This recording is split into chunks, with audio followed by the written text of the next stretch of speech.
In an opinion piece titled "What We Really Learned from the Fauci Hearing" from the New York Times, contributing writer Rachel Bedard reflects on Wednesday's Senate committee hearing that interrogated Dr. Anthony Fauci on the origins of COVID-19.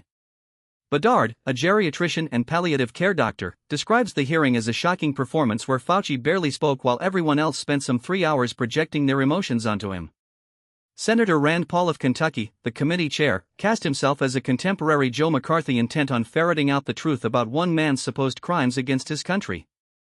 Paul told Fauci the COVID lockdown could never have been inflicted without you aiding and abetting the crime and that you have for years avoided responsibility.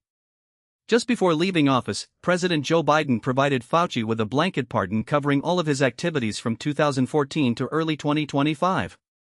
That pardon would not protect against new accusations of perjury if Fauci were found to have lied during sworn testimony after Biden left office in 2025. On the advice of his lawyers, the 85-year-old Fauci made the extraordinary choice to plead the Fifth Amendment. As Republican senators peppered him with often hostile questions, he repeated over and over again that he respectfully declined to answer.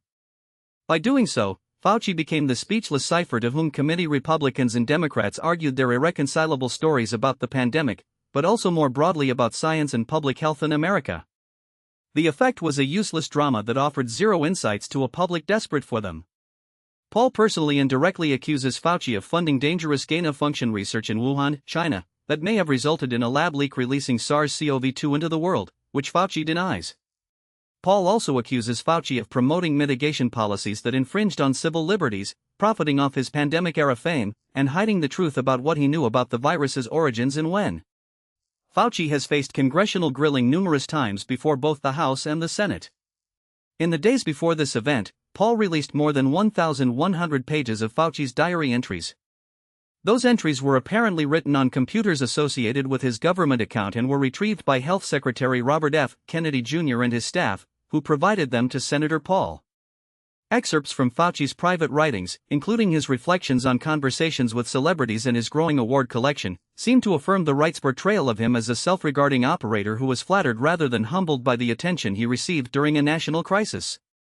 But many of the entries being cited as evidence that Fauci lied to the public or deliberately withheld information are, and here the article cuts off. That's the overview from Rachel Bedard's guest essay. Thanks for listening.